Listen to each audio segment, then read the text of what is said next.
Hi, and welcome to my channel, Laura's Library Card. So this video is my August wrap-up, and yes, I already know it's coming out in October, so hopefully my September wrap-up will be coming soon. But let's dive right in.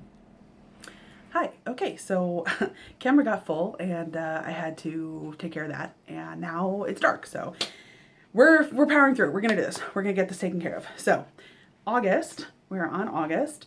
August, I participated in the Tropical Readathon, which I've done a couple other times in Augusts and Aprils. I think I have a couple other videos. You can check them out on my channel for other times I have participated in this readathon, but it made it so that I read a fair amount in August. So let's dive right in. The first title that I finished in August was Faking with Benefits. This is by author Lily Gold, and I read this book through Kindle Unlimited. In this book, this is a why choose romance, contemporary setting, and we follow our main female character of Layla, who is a lingerie designer, small business owner, and she has not had luck in the dating department and ultimately enlists the help of her neighbors who live across the hall, Zach, Josh, and Luke, and this turns into a why choose romance. So we have the fake dating. She is pretending to, she's getting real advice from them, but she's like kind of like pretending to date them. It's like not a real relationship. So I don't know if you want to call that fake dating or not, but it's for their podcast. And then there's also a little bit of that element of like, we'll teach you what to do.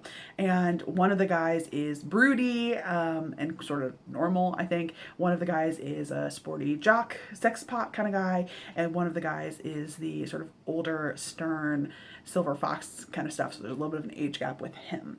This is a very British book. I felt like the premise was a little weak because Layla, did she really need help? She's such a hottie. It just felt like it was like, we just had to like, believe me, she's super hot and everyone seems to like her and she's got her life together and she's a business owner. Like, yeah, she's a little busy, but like she needs help dating. I was like, okay, cool. But yeah, this was a steamy time. There was a lot of sex, but there wasn't honestly that much really like graphic scenes in my opinion and description wise. So I did give this a 3.5 out of 5 on the Steam side of things, but I felt like some conversations about multiple guys in one relationship and some of the logistics or even like some of the like sexual parameters, none of those conversations really happened and could have been there, and I would have appreciated that. And also, I felt like there could have been more group sessions on page in the book. I did like, this is the second Lily Gold book I've read, and I felt that the first one, the other Why Choose title that I read of hers, had a similar situation. I liked how each of the characters had baggage and began to work to address those concerns, those problems, whatever, with Layla, so it felt like there was character growth happening. And ultimately, I felt like the construction of the book was very well done. The third act drama was a little gratuitous, but it was well set up and also well resolved, other than the fact that I could have used a little more groveling. So this is the second successful well choose book that I've read by this author, why choose book from this author, and I would want to read more. I feel like, this has demonstrated that she knows what she's doing / I like what she's doing. And I ultimately gave Faking with Benefits 3.8 stars. The next book that I read in August was a reread for me. I reread Red, White, and Royal Blue in anticipation of the movie coming out. This is a book by Casey McQuiston. I have read this multiple times. I listened to the audiobook. I think I've only ever listened to the audiobook. I don't think I've ever read it with my eyeballs. 5-star. This is not a perfect book, but it's a perfect book for me, and I absolutely love it. Can't wait to reread it again in the future. I love both of our main characters. I love everything about it. I think it's really well constructed, really well paced. I love the emotional development. Red, White, and Royal Blue was great. I liked the movie. I didn't think it was a perfect adaptation. I was a little sad that some of my characters that I really liked got left out. And it was sort of the movie was more tightly packed in. They didn't go into in-depth as much with the politics stuff, which was like, I think needed, but also I wanted. So I did like it in and of itself, and I thought it was an okay adaptation. But I loved the book and was happy to reread it. I was less happy with my next read, which was Migrations by Charlotte McConaghy. I listened to the audio for this, and that was because I was reading it for a book club. In this book, it's a literary fiction. We follow Franny as our main character. She is determined to follow these Arctic terns as they migrate to Antarctica. It's set in a sort of a near future, mildly dystopian present Earth, essentially, where a lot of the animals and climate, because climate change, because people, because habitat destruction, a lot of animals on Earth have died out. So she has this sort of obsession with these birds. We also find out more about her family trauma and history, and also she went to prison. So we kind of multiple timelines get to see a lot more about her life throughout the book. Ultimately, I would say this book was really sad, dreary, atmospheric, like depressing. It does have to do with nature to a big extent, but a lot of that was about how humans have messed nature up and how we suck, and how nature is now in this sad, lonely, emptiness. And I'm like, oh, fun.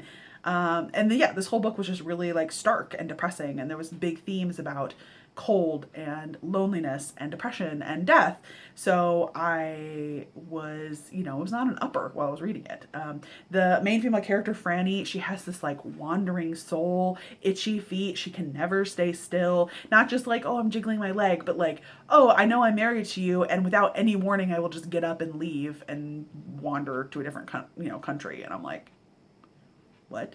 I felt like I did not understand that element.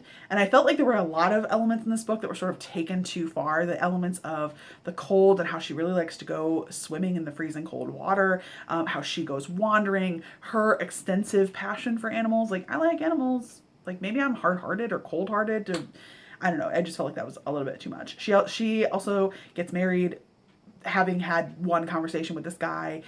She is, in my opinion, way too connected with the crew that she's traveling to Antarctica with.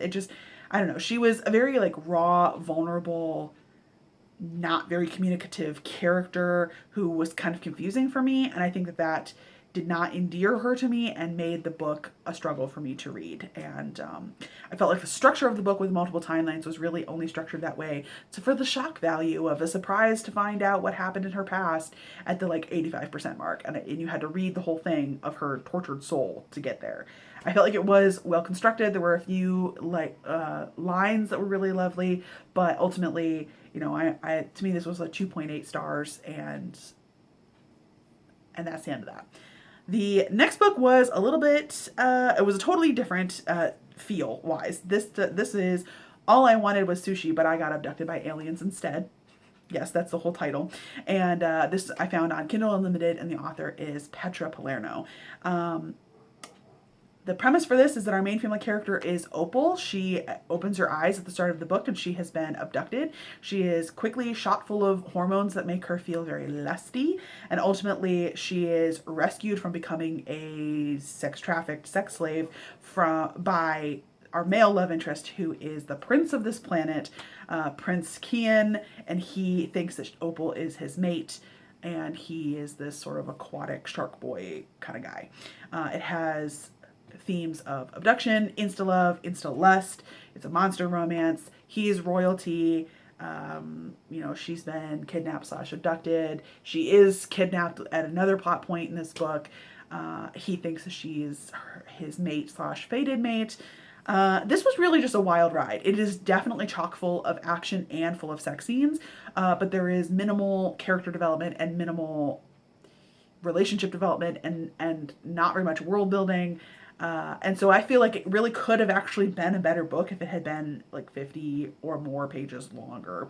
I felt that it was kind of too heavy on the plot lines, and the writing kind of bordered on whiplash multiple times. You went from a violent scene where problems are happening and action is going down to the couple having this voracious sex, and it just, was kind of whiplash. And I felt that there was also one or two things that were like a little bit kind of problematic comments wise, and I wasn't sure what those were there for. But I don't know, I didn't love it just because of like how much sex there was. I felt like it was 3 out of 5 for Steam because there was a lot of sex, but I didn't think it was super amazing wild alien variety, and also it like was not meaningful, and so it didn't really have much impact on me. And I don't know, I would consider trying another book from this author, but most of what they've written have been relatively short, so I'm not sure. And this was the first in a series, and it looks like the second book is out, so maybe I would read the second one, kind of see how I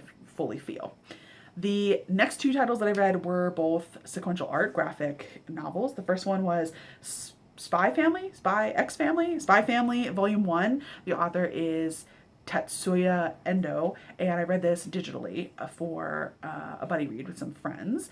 And ultimately, this one is kind of, I think it's very fun because we have our three main characters are a spy named Twilight, and his mission is to get close to this person of interest, and he has to sort of infiltrate a school situation. So he has to have a fake daughter and a fake wife to pose as, as a family going to the school to get close to this guy. And the daughter that he adopts, is a little girl named Anya, who is actually secretly telepathic. So that's fun because we get to see an inside glimpse into other characters' heads. And then the fake woman that he arranges to have this like fake marriage with is Yor, and she is a secret assassin. So there's a lot going on: spy, assassin, telepath, but it's very fun. There's secret identities. I'm predicting this will become a found family sort of situation. It's very dramatic. It's very over the top, but in a like goofy and fun way, in my opinion. There was a little bit more violence than I expected on page, but I don't know why I thought that would hold back, but there was some on page. I felt like the characters were interesting, and I really want to see how they develop and what their futures hold. I felt like Yor was the weakest in this volume. So I hope that her storyline and her strength gets a little bit better in the future. And I like that the reader is in on all these secrets because we're seeing from each of their perspectives and also getting the telepathic thoughts as well. So I definitely do want to continue reading more volumes in Spy Family.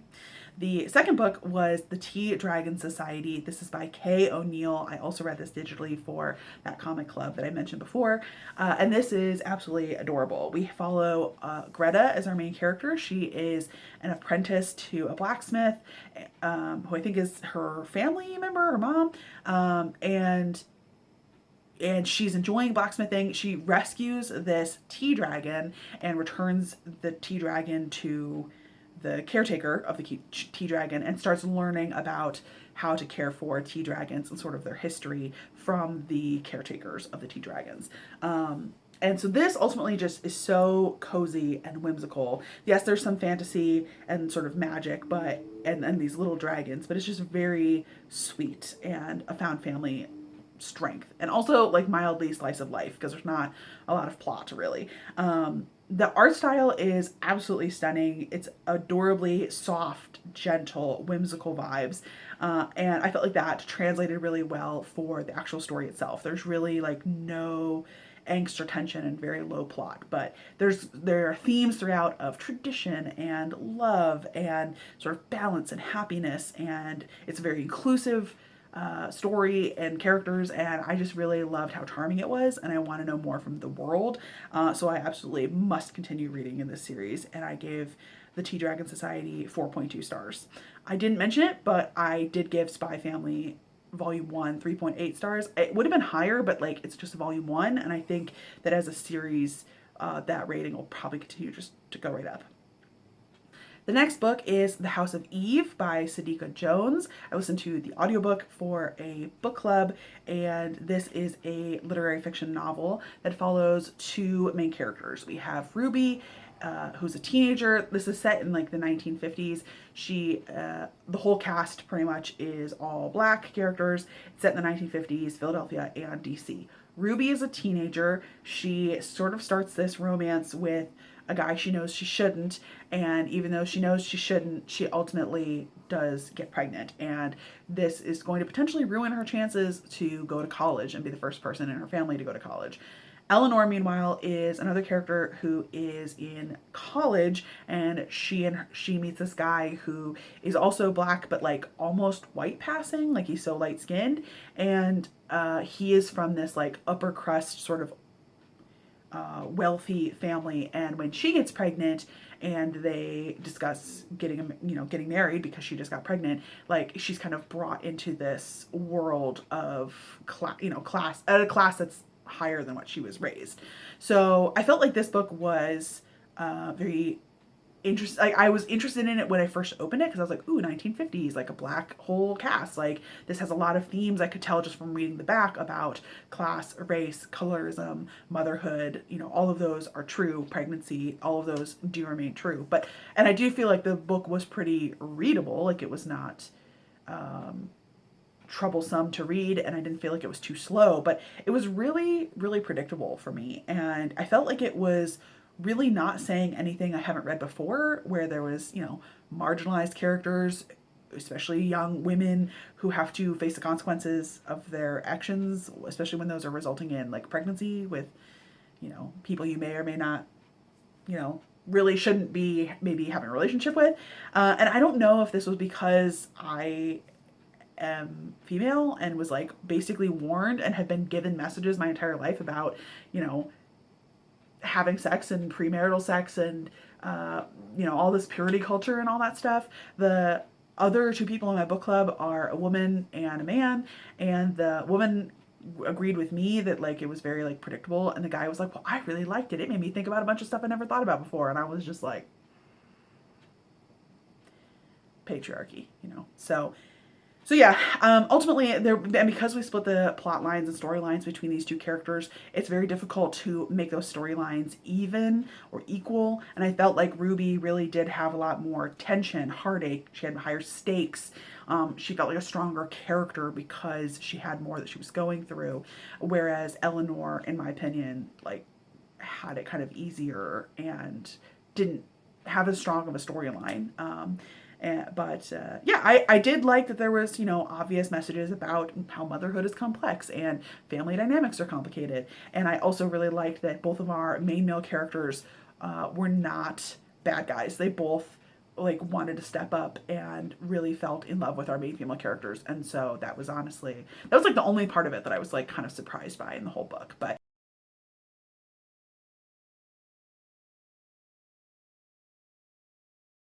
there's very low to no on page sex, very low steam, but ultimately I just didn't feel like this really said anything that I hadn't read before, and ultimately I gave it 3 stars.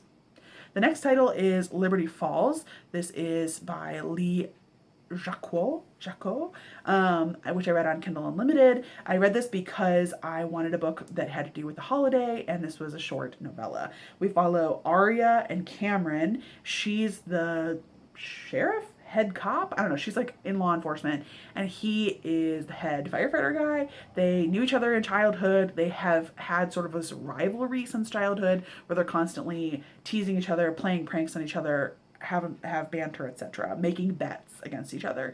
And ultimately, this is the time at 4th of July when they finally give in to their simmering chemistry, because the consequence of the bet is basically that they will have sex, even though, there's like, they both agree that those are the stakes. And I'm just like, then just skip the bet and go to bed. But yeah, there's sort of a friends to lovers, sort of rivals to lovers combination there. And I kind of enjoyed that competition element. But yeah, both main characters are confident and cocky, and this made it really fun to read, very upbeat. The sexual tension between the two of them was great. The banter was great. Both of them essentially have feelings before the start of this book, which means that makes it takes a load off the novella, and it felt like the pacing was ultimately pretty good for the novella. And I liked how he was obsessed with her. And even though I've just said all of that, I did feel like most of the rest of it was very forgettable, other than the Ferris wheel scene. So yeah, I don't really have much more to say. I remember liking it and thinking it was fun. I wrote here that I would give it a 2.3 out of 5 for the steam and sexy times, and there was good tension. I do remember that. I feel like there was good banter and tension. And ultimately, I gave Liberty Falls 3.3 stars, and I would read more from this author. They have more books that are centered around holidays and also have longer books. So I would be interested in reading more from Jacquot. The next book that I read was also another Kindle Unlimited title. This is Last Light by Claire Kent. I heard this recommendation from the Book Refuge when Jen was doing books that had to do with like survival stories. This is a romance sort of set in a sort of post-apocalyptic survival kind of situation. We have Lane, who's like 21 or 22, and she ends up teaming up with Travis to travel across a couple states in this sort of post-apocalyptic setting where it's really dangerous to travel, especially if you're a single woman. And they have news that they need to take from point A to point B. There is an age gap between the two of them. They're both from this Appalachia region. She is a virgin heroine. They decide along the way that, you know, they will have, like, it's just sex, no feelings. There is a one bed trope, and this is kind of a road trip to some extent as they are traveling together. And this was exactly what I was looking for regarding the vibes of the story, and I could like put some other things on. Like the vibes that I was looking for are the things that are on the screen right now.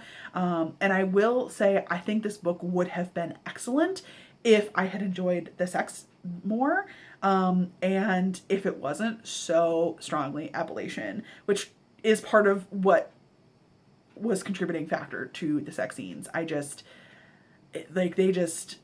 did not care for the verbiage, the dialogue that was happening because it was so, like I lived in West Virginia for a while and it was just like, it was strong there. But yeah, I felt like the two characters, they did have like he was just like he would just like grunt. He didn't really like talk very much, and that was obnoxious. And then Lane was really naive, and both of the characters ultimately I didn't really feel one way or the other about the two of them, and I didn't really care that much about them getting together. I feel like it, you know, they kind of needed a little bit more communication and tension and development between the two of them. I felt like it was a convenient situation. I never really fully believed that they fell in love with each other.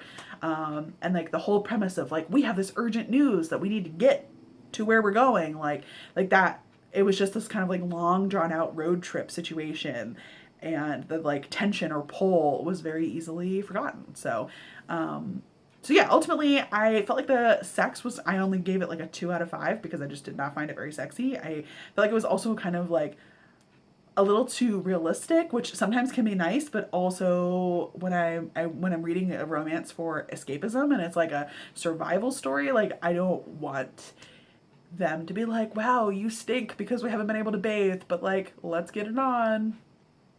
Let's get it on. So yeah, for me, it was like a 2 out of 5 sexiness. And I did, even though I've just kind of like bashed it this whole time, I did ultimately give it 3.75 stars. And I do want to continue reading more from this author, especially some of their other end of the world books. I can't really explain it, but I did not enjoy this book, but I also want to read more. That's just the way it is. Okay, only 2 left.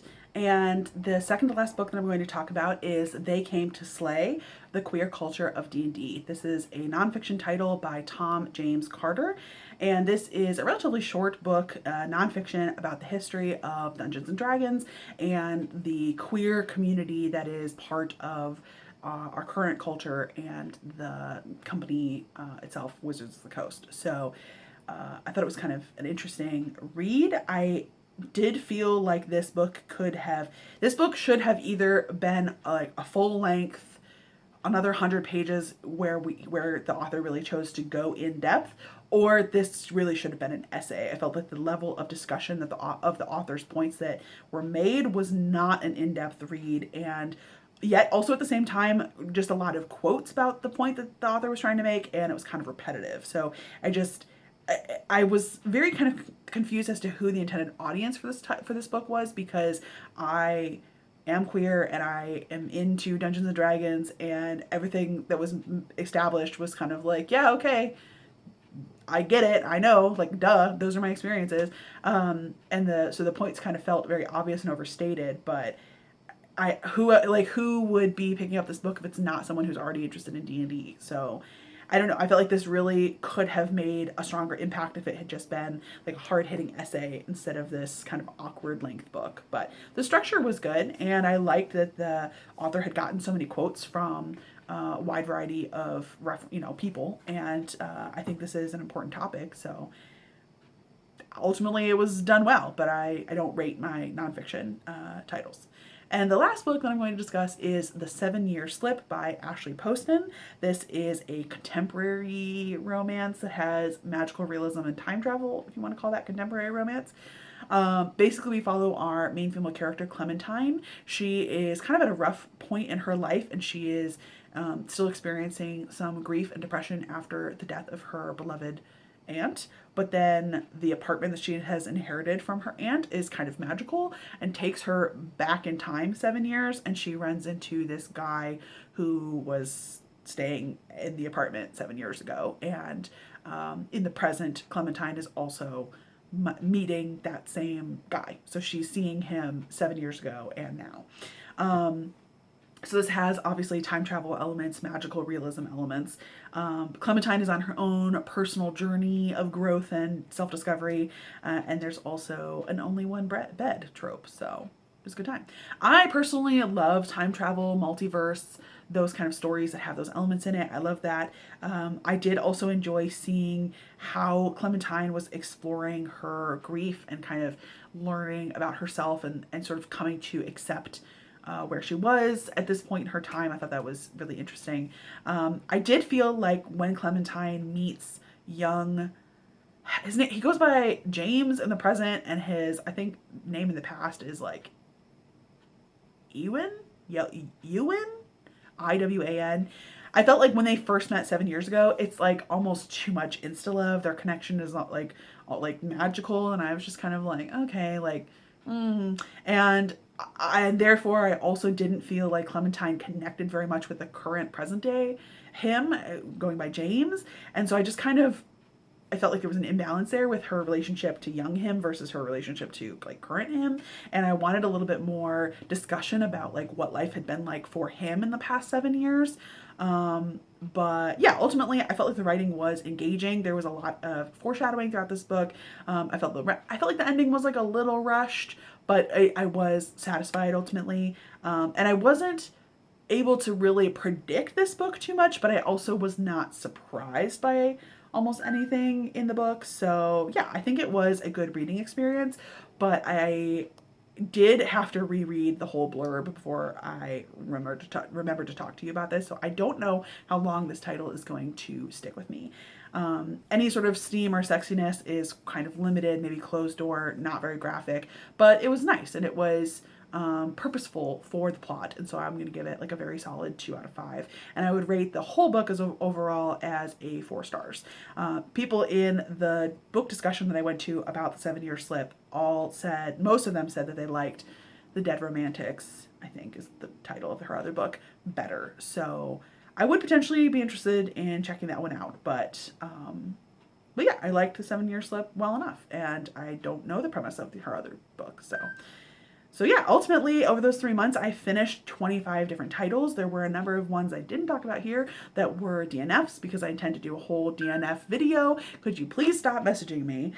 And ultimately, over these 3 months, I read 10,000 pages or so. And yeah, I felt like overall I had a decent summer. There were some hits and some misses, and I feel like this is kind of on trend. Most of the things here were higher than 2.5 stars for ratings wise, and I think I am like a little generous. I'm not willing very often to give things 2 and 1 star, because I'm usually DNF it if it's that low. But yeah, that is a weight that this is me catching you up on everything that I have read this summer. I hope that this was kind of interesting and not too long. Let me know if you've read any of these titles down in the comments. Feel free to leave me any questions or give me recommendations down in the comments. I always appreciate that. So thank you so much for listening to me ramble at length, and stay tuned for list of all the books that I have DNF'd so far this year, and it is a lot. In the first 6 months, I DNF'd 13 books. So, I mean, I don't know that the video is going to be very interesting because it's mostly just I didn't like it, but stay tuned for the DNF video coming soon. And thank you so much for watching. Bye.